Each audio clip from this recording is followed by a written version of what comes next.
teman-teman, apa kabar semuanya? Yesus di hatiku selalu dahsyat. Yes, yes, yes. Oke teman-teman, hari ini aku dan kakak-kakak yang lain mengajak teman-teman untuk beribadah. Kita akan menyanyikan satu pujian Belalai Gajah.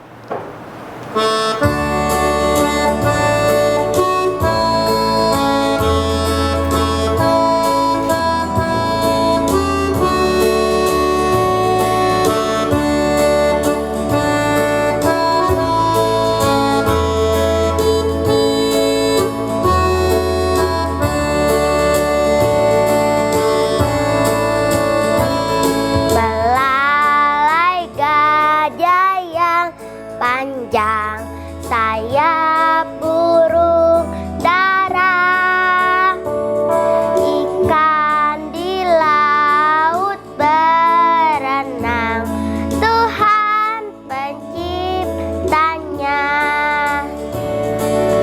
Lalai gajah yang panjang sayap burung dara,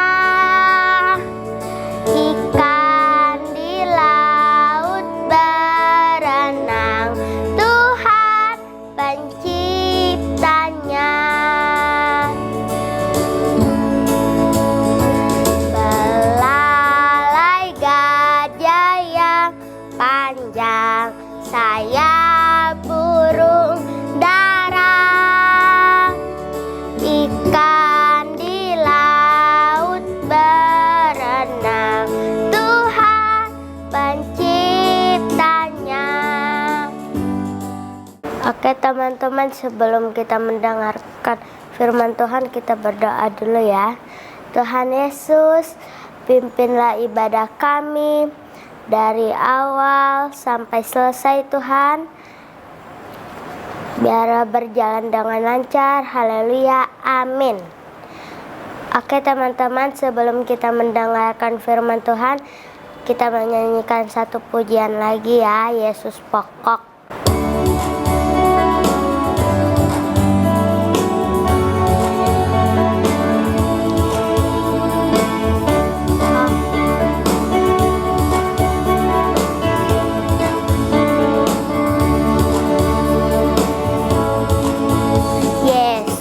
Pokok dan kitalah caranya, tinggallah di dalamnya. Yesus pokok dan kitalah caranya, tinggallah di dalamnya.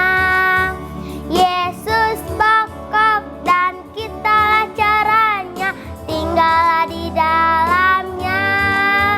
Pastilah kau akan berbuah.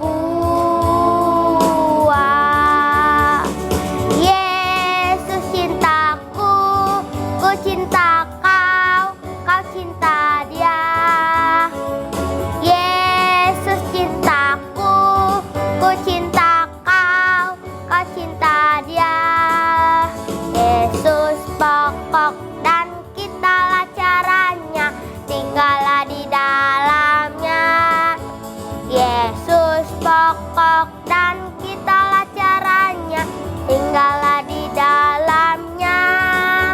Yesus pokok dan kitalah caranya, tinggallah di dalamnya.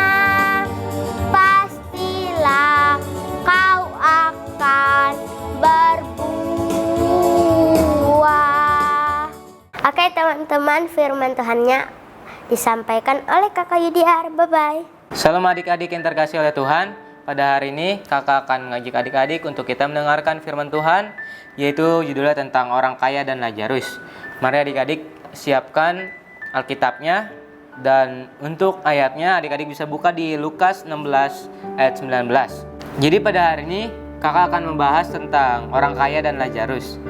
Perumpamaan tentang orang kaya dan Lazarus terdapat dalam ayat sebelumnya, yaitu ayat 13c. Kamu tidak dapat mengabdi kepada Allah dan kepada Mammon. Orang-orang Farisi mencemooh Yesus mendengar prinsip ucapannya ini adik-adik. Tetapi dengan tegas Yesus menjawab pada mereka. Kata Yesus, Allah mengetahui hatimu. Jadi Allah tuh udah tahu apa yang mereka ingin perbuat kepada Yesus, dan dia udah tahu sebelum itu adik-adik. Kemudian Yesus dalam perumpamaannya melukiskan seorang bapak yang kaya yang mengenal hukum Taurat, di mana tertulis, "Kasihilah sesamamu manusia seperti dirimu sendiri." Jadi dalam "kasihilah manusia seperti dirimu sendiri", jadi kita kayak mengasihi diri kita sendiri ya adik-adik. Kayak misalnya kalau dari hal jasmani, kayak kita kayak memberi makan diri kita gitu adik-adik, kayak buat untuk kebutuhan jasmani kita, untuk dagingan kita. Nah sama juga untuk kita kayak mengasihi sesama manusia, sesama teman adik-adik, sesama orang tua adik-adik atau keluarga adik-adik, dan kayak mengasihi dengan kasih sayang gitu adik-adik. Tetapi ia begitu menikmati keenakan hidupnya sehingga ia menjadi buta terhadap sesama yang penduduk pada pintu dalam kekurangan yang amat sangat. Jadi dia ini adik-adik kayak udah terjemus ke dalam uang atau kenikmatan duniawi, kayak dia udah benar-benar nikmat, udah asik gitu adik-adik sama kegiatan yang ada di dunia ini, kayak benar-benar asik main, kayak adik-adik misalnya main game gitu, seperti itu adik-adik. Bukan status sosialnya yang membawa orang kaya akhirnya ke neraka. Jadi status sosialnya bukan status sosialnya yang membawa dia ini menuju ke neraka ini adik-adik, melainkan hatinya yang tidak terbelas kasihan dan tidak peduli sesama manusia dan kebutuhannya. Jadi kalau misalnya dia ke neraka itu bukan karena status sosial atau status itunya, tetapi karena status hati yang tidak ada belas kasihan sedikit pun kepada orang lain dan tidak mau mengasihi orang lain. Bagaimana dengan Lazarus? Hal yang sama berlaku untuk Lazarus, bukan status sosialnya, yaitu miskin, yang melayakkan dia untuk masuk surga. Yaitu Lazarus bukan dari status sosialnya, karena dia miskin, yang melayakkan dia untuk masuk surga ini adik-adik, karena dia baik dan mengasihi orang lain. Arti nama Lazarus ini adik-adik adalah ia yang menolong Allah. Hati Lazarus berhadap pada pertolongan Tuhan tanpa memberontak terhadap nasibnya ini adik-adik dan mengutuk orang kaya. Karena itu ia dihibur dalam hidup kekal. Jadi Lazarus itu dihibur dalam kehidupan yang kekal, yaitu maksudnya di surga sana adik-adik. Walaupun dia miskin, sering dicela oleh orang lain, tetapi kehidupan dia kekal dan nikmat bersama Tuhan di surga sana. Kesimpulan yang dapat diambil pada hari ini adik-adik, yaitu tidak melaksanakan firman Tuhan, yaitu tidak menunjukkan belas kasihan, membawa pada tempat sengsaraan dalam hidup yang akan datang, tempat di mana tidak lagi diberikan belas kasihan. Jadi maksudnya ini kayak misalnya adik-adik ada seseorang yang udah meninggal, terus kan nanti kayak dihakimi dulu di adik-adik di suatu tempat. Nah nanti di situ kita udah nggak bisa kayak bertobat lagi, udah nggak bisa kayak belas kasihan kepada Tuhan untuk kita mohon agar Tuhan memberikan keringanan agar kita bisa masuk ke surga bersamanya. Bukan seperti itu adik-adik. Jadi seperti itu. Sebaliknya, berharap pada Tuhan dan hidup sesuai dengan petunjuk dalam firman-Nya membawa pada tempat yang penghiburan nanti, di mana tidak teringat lagi segala sengsara nih di hidup ini. Jadi walaupun kayak misalnya adik-adik sederhana, dan pokoknya nanti hidup adik-adik kayak misalnya mengasihi orang lain, mengasihi Tuhan, mengasihi diri sendiri, dan nanti adik-adik kayak hidupnya benar-benar kekal, bahagia di surga nanti sana. Tidak seperti kayak misalnya kita tidak mengasihi orang lain, seperti sebaliknya ini adik-adik tidak mengasihi orang lain, dan kehidupan kita tadi dalam cerita ini kehidupan kita tidak akan kekal di surga nanti. Oke adik-adik, itu adalah kesimpulan dapat kalian ambil pada cerita kita hari ini. Terima kasih, Tuhan Yesus memberkati kita semua. Mari adik-adik kita bersatu dalam doa, lipat tangannya, tutup matanya. Tuhan, terima kasih Tuhan, berkatilah adik-adik ini Tuhan dalam mendengarkan firman yang telah Hamba sampaikan. Biarlah mereka dapat mengerti apa yang dimaksud dengan firman-Mu. Biarlah Engkau berkati juga Tuhan, mereka sudah melaksanakan ibadah pada hari ini, mulai dari pujian maupun mendengar firman-Mu ya Tuhan. Terima kasih Yesus, kami mengucap syukur pada hari ini. Itu tandanya Engkau masih sayang dan kami masih layak untuk hidup dan dapat memperbaiki semuanya ini Tuhan. Dan biar Engkau berkati juga Tuhan untuk Pak Toto, untuk Bugem dan wakil gembala Tuhan yang ada di GBH Worship. Biar Engkau berkati mereka semua dalam memimpin gerejamu Tuhan.